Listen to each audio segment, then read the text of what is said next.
नागार्जुन की अगली कविता है फसल। एक के नहीं दो के नहीं, ढेर सारी नदियों के पानी का जादू। एक के नहीं दो के नहीं, लाख लाख कोटि कोटि हाथों के स्पर्श की गरिमा। एक की नहीं दो की नहीं, हजार हजार खेतों की मिट्टी का गुणधर्म। कवि नागार्जुन खेतों में खड़ी फसल उपजाने में किन किन तत्वों की आवश्यकता होती है इसका वर्णन करते हुए कहते हैं कि खेतों में खड़ी फसल एक के नहीं दो के नहीं वरन अनेक नदियों के पानी की आवश्यकता उस फसल को उपजाने में होती है। फसल को उपजाने में कोटि कोटि माने करोड़ करोड़ जो किसान हैं उनके हाथों की गरिमा की प्रमुख भूमिका होती है। साथ ही फसल को उपजाने में हजारों खेतों की मिट्टी का विशिष्ट गुण उसको उपजाने में सहायक होता है। जब विभिन्न प्रकार की मिट्टियां एकत्र होती हैं तो उनका भी प्रमुख योगदान फसल को उपजाने में होता है। फसल क्या है? और तो कुछ ही नहीं है, वह नदियों के पानी का जादू है, वह हाथों के स्पर्श की महिमा है। भूरी काली संदली मिट्टी का गुण धर्म है, रूपांतर है सूरज की किरणों का, सिमटा हुआ संकोच है हवा की थिरकन का।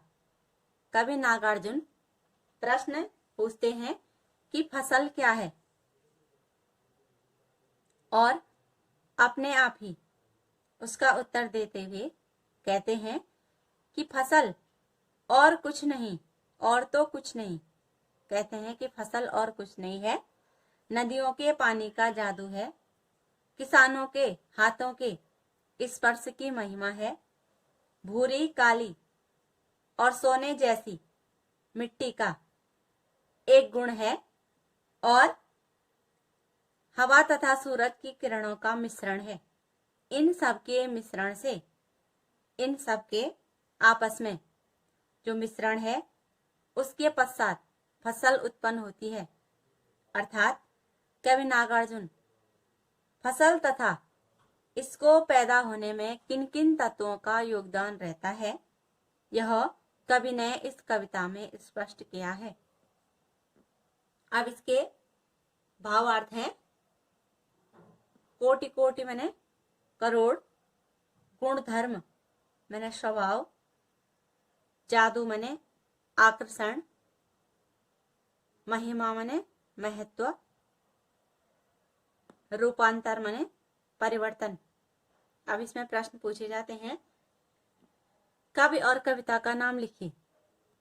तो कवि का नाम हो गया नागार्जुन और कविता का नाम हो गया फसल।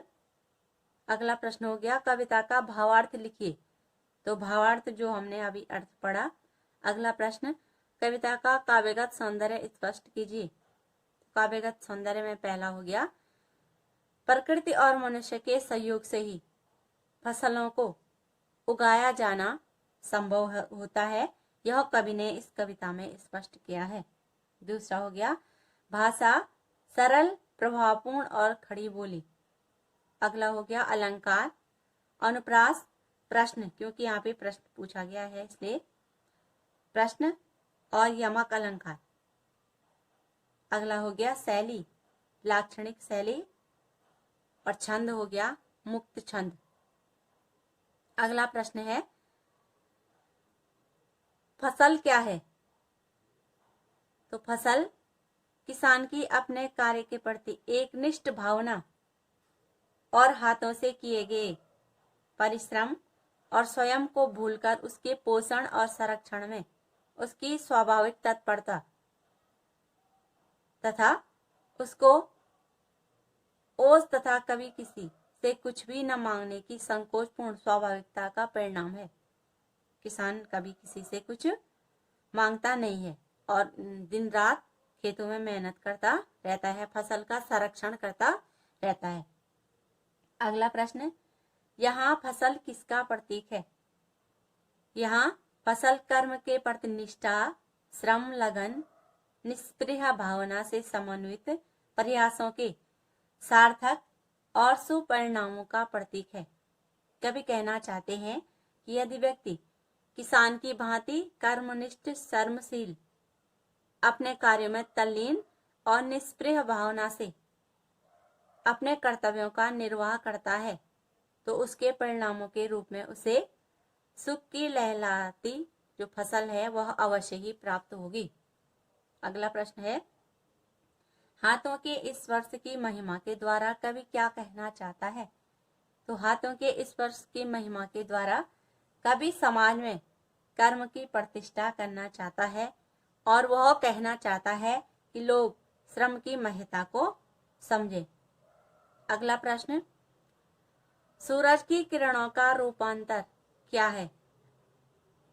तो फसल की जो बालियां हैं और उनके सुनहरे दाने मानो सूरज की किरणों का रूपांतरण है।